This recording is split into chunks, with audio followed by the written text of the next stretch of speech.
PV അൻവറുമായുള്ള സഹകരണത്തിൽ തീരുമാനമെടുക്കാൻ UDFന്റെ നിർണായക നേതൃയോഗം അല്പസമയത്തിനകം ചേരും. നേതാക്കൾ വിവിധ സ്ഥലങ്ങളിലായതിനാൽ ഓൺലൈനായാണ് യോഗം ചേരുന്നത്.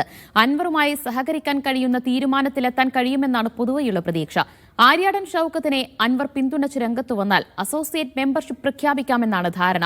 മാന്യമായ ഒത്തുതീർപ്പുണ്ടായാൽ സഹകരണമാകാമെന്നാണ് PV അൻവറിന്റെ നിലപാട്. അൻവറിന്റെ കാര്യത്തിൽ ചർച്ചകൾ തുടരുമെന്നും PV അൻവർ തിരുത്തണമെന്ന് പറയുന്നില്ലെന്നും പ്രതിപക്ഷ നേതാവ് VD സതീശൻ പറഞ്ഞു.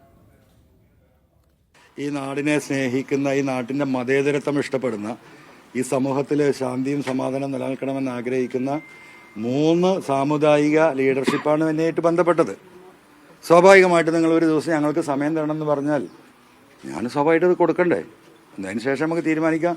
UDF യോഗം ഞങ്ങൾ ഇന്ന് ഒരു നേതാക്കളുടെ ഒരു യോഗം വെച്ചിട്ടുണ്ട്, ഒരു ഗൂഗിൾ മീറ്റിംഗ് വെച്ചിട്ടുണ്ട്. ഞങ്ങൾ ചർച്ച ചെയ്യും. UDF സ്ഥാനാർത്ഥിയെ അദ്ദേഹം പിന്തുണയ്ക്കുന്നുണ്ടോ ഇല്ലയോ എന്ന് തീരുമാനിക്കാനുള്ള അവകാശവും അധികാരവും അദ്ദേഹത്തിനാണ്.